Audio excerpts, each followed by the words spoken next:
Police reported ahead. No speeding. All right. So number 2, getting organized. So plastic folder.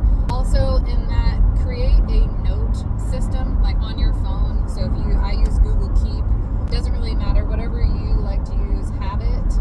Because you want a spot where you can quickly keep notes of things. One category to keep notes of are addresses. So any account that you can think of that maintains your address or sends you mail. So think banks, the post office, so updating USPS, banking, any loans that you have, credit cards, insurance, all the things that maintain your address. So start dropping them in that list so that when you do move and you get your new address, you can just go through that one by one and get those updated. The other thing to add to that list are all of your subscriptions.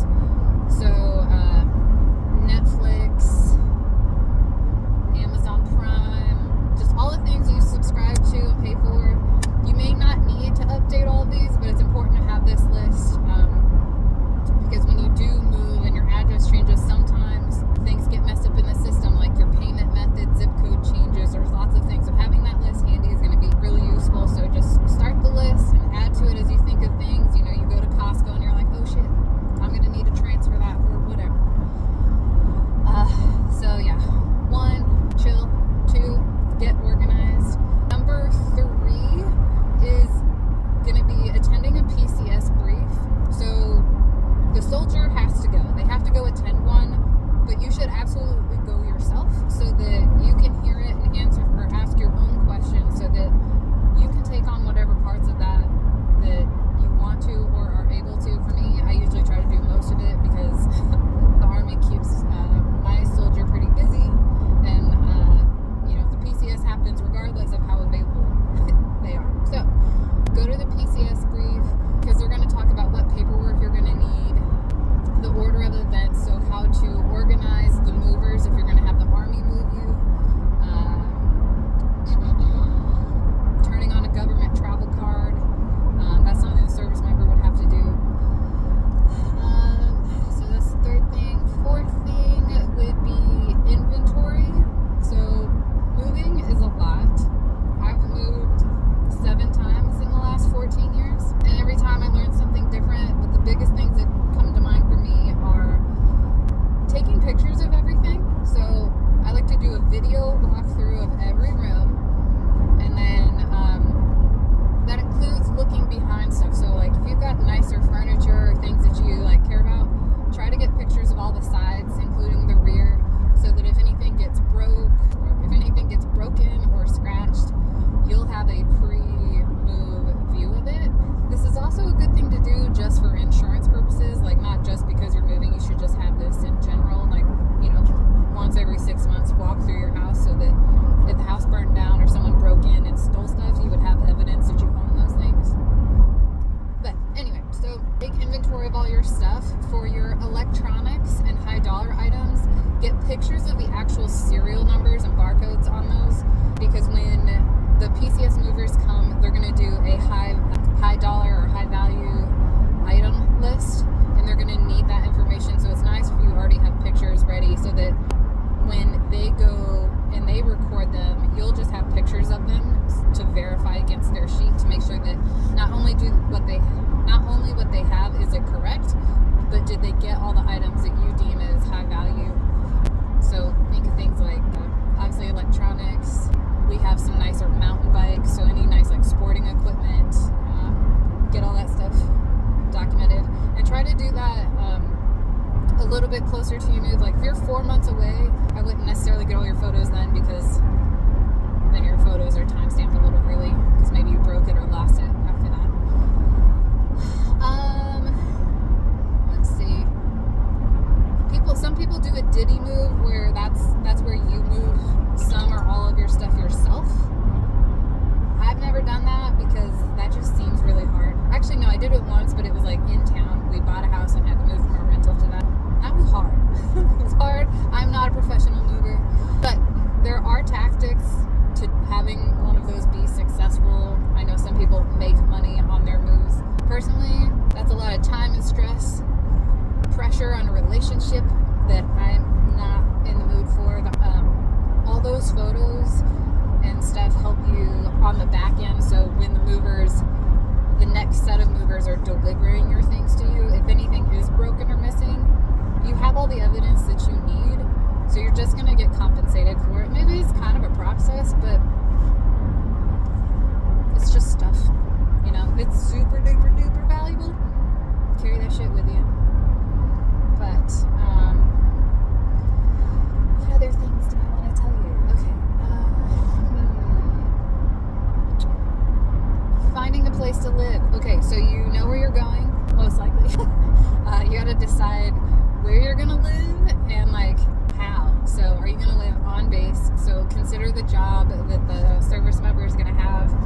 Are they going to have crazy hours where living on base for easy commuting purposes makes sense? So we lived on base in Georgia because my spouse was a drill sergeant, and so if I ever wanted to see him, we had to just live on base.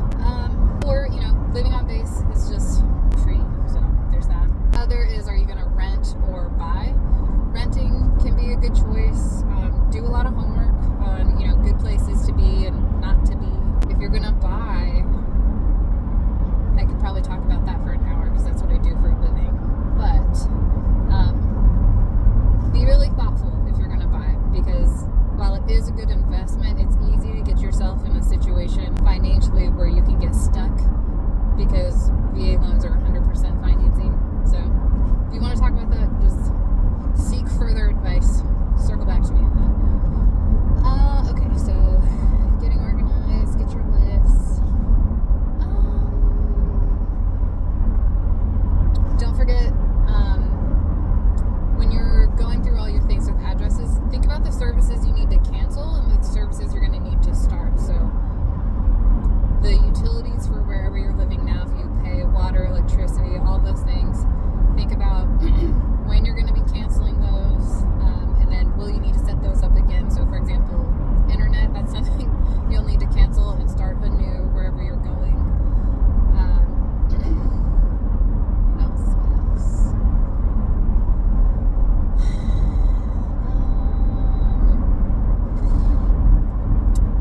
Canceling your lease. So if you are renting currently, you need to see when your lease ends, and or just start communicating with the property manager. Generally, because of the service member relief, I think PCS can help you get out of a lease. Some management companies will argue that, but generally, you can provide that and they'll let you out of your lease. But the biggest thing is giving them enough time. It's not fair to, a week before you're going to leave, say, I'm out. Give them the opportunity to work with you so that they can get a new tenant and help that property be ready when you do leave. So I would say, whenever you get your PCS order, start communicating. Just say, hey, we're going to have to leave roughly around this time. We don't know when the movers are coming yet, but we just want you to be aware so that we can start preparing. That's way nicer than just, piecemeal. Keep copies of everything. Don't sign anything and ask more questions. So when the movers are there, they're going to be moving really fast, right? Time is money for them. Everybody wants to go home and be done for the day.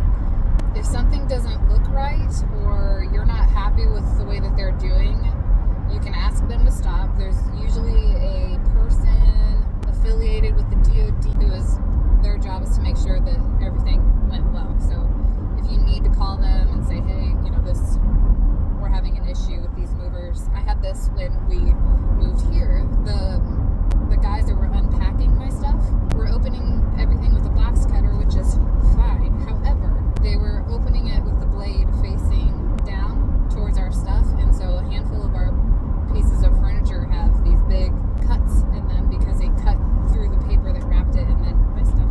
So we asked the movers to stop and said, hey, this guy is messing up our stuff. We're watching him do it. We ended up doing our claim. It was a lot easier because we were able to document that whole conversation taking place, that, hey, we observed these guys doing it. And that helps with the claims process as well, because liability-wise, they try to identify the fault of who packed it versus who unpacked it. I don't know, just document everything. When in doubt, take a picture.